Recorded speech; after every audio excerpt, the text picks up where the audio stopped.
Tonight we're going in depth on tariffs, their impact, what comes next, and their impact here in the Arklatex.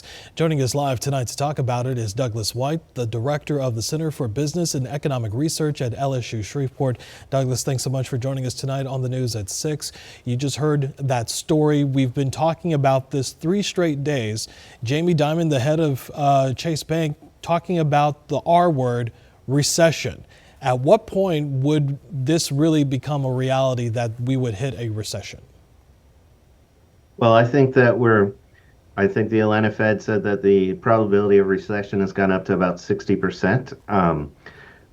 Basically, if we continue to see the stock market go down, if we see businesses continue to talk about retracting spending plans that they've had for the future, I think that it wouldn't be crazy to expect to see the economy slip into a recession. Would that be something in the next 2 weeks, 1 month, 2 months? I guess, is there a timeline on when that could potentially happen? Right. It wouldn't be something that happens overnight, so I wouldn't expect it to happen in the next week or two. But if you start talking about 6 weeks out, 8 weeks out, 3 months out, businesses have to make plans. They have to, start planning how they're going to spend.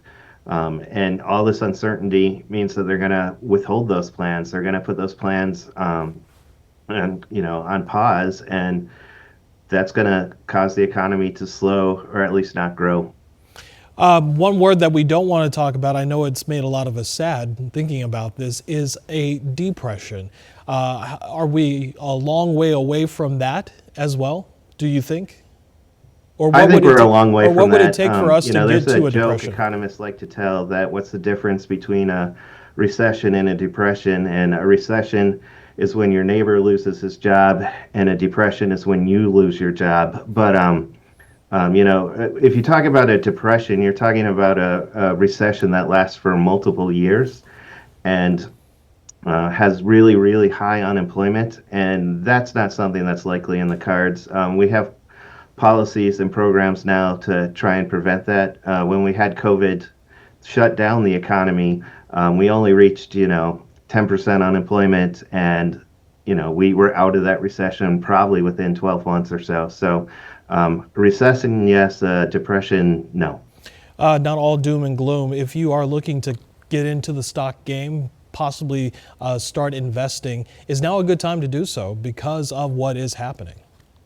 Right. If you're, first of all, before you make any economic or investment decisions, talk to a financial advisor.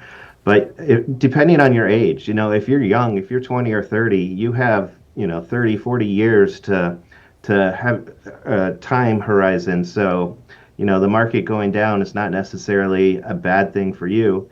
Now, if you're somebody who's 50 or 60 and looking to retire sooner than that, the market going down obviously is going to affect your plans. It's going to affect your 401k. It's going to affect your savings, which of course then impacts, how much money you're going to have for retirement. So, it depends really where you are in that investing cycle about how concerned or how you should shape your investments based on what's going on right now.